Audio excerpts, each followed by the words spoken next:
Mon fils est étudiant, il va commencer à investir dans la bourse, donc je vais expliquer un petit peu le raisonnement qu'on a fait ensemble pour choisir, voilà, le type de produit.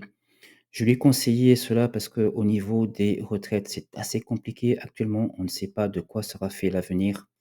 Autant se préparer par une petite capitalisation s'il faut. Ben, le futur, ça sera la retraite par capitalisation. Alors, les premières questions qu'on s'est posées, où investir, dans quelle zone géographique? On a commencé à regarder où étaient les principales places, de capitalisation financière, boursière dans le monde.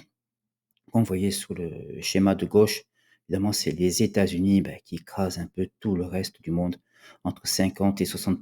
Amérique du Nord, donc États-Unis, Canada.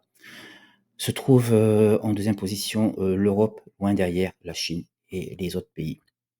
Mais au niveau du PIB, donc de la «réelle économie» entre guillemets, eh bien, si vous voulez, vous voyez le schéma de droite, si on regroupe tout ce qui est Asie, Chine, Japon, Inde, Corée et cetera, eh bien, la première place économique, c'est la zone Asie.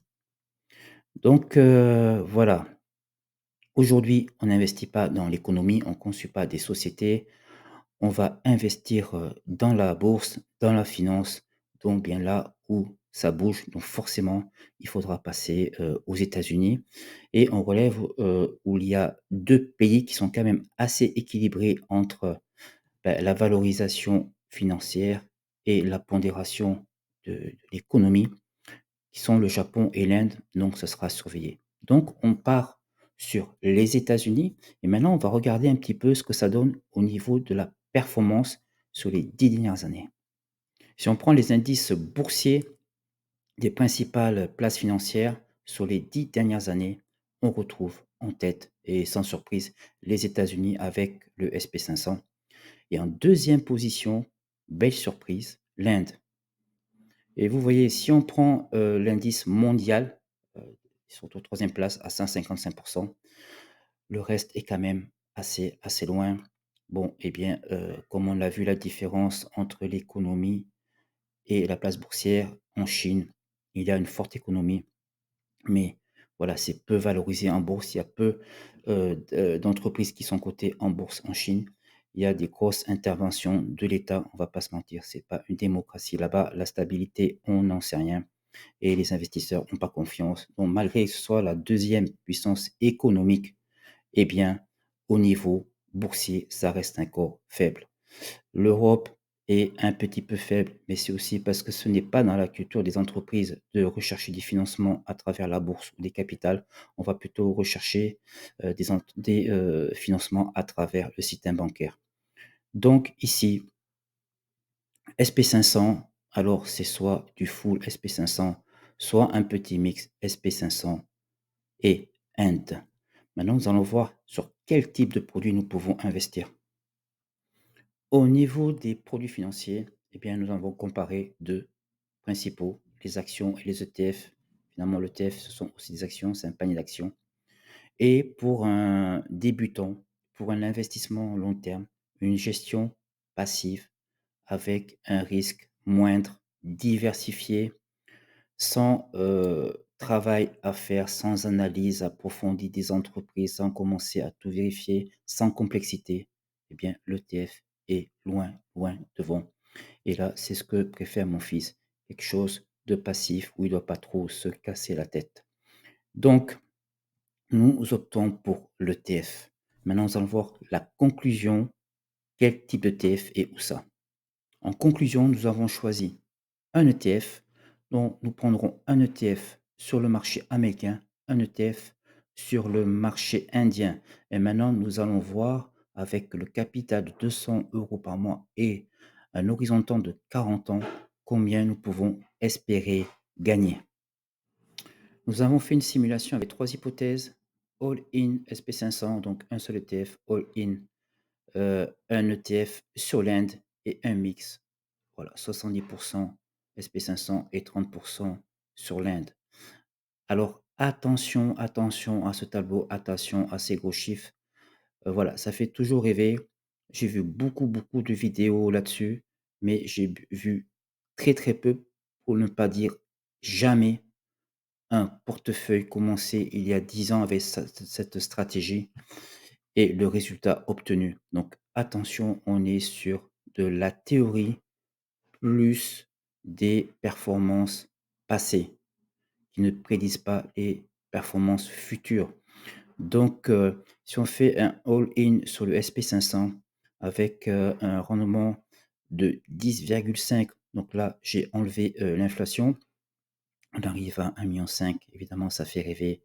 Si on prend sur l'Inde, un petit peu moins vu qu'on a un rendement de 8,5.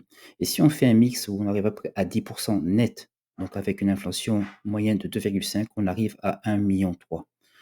Alors, je ne sais pas si ces chiffres pourront se confirmer, mais la conclusion que je tire de ça, c'est que le temps et la régularité sont les alliés.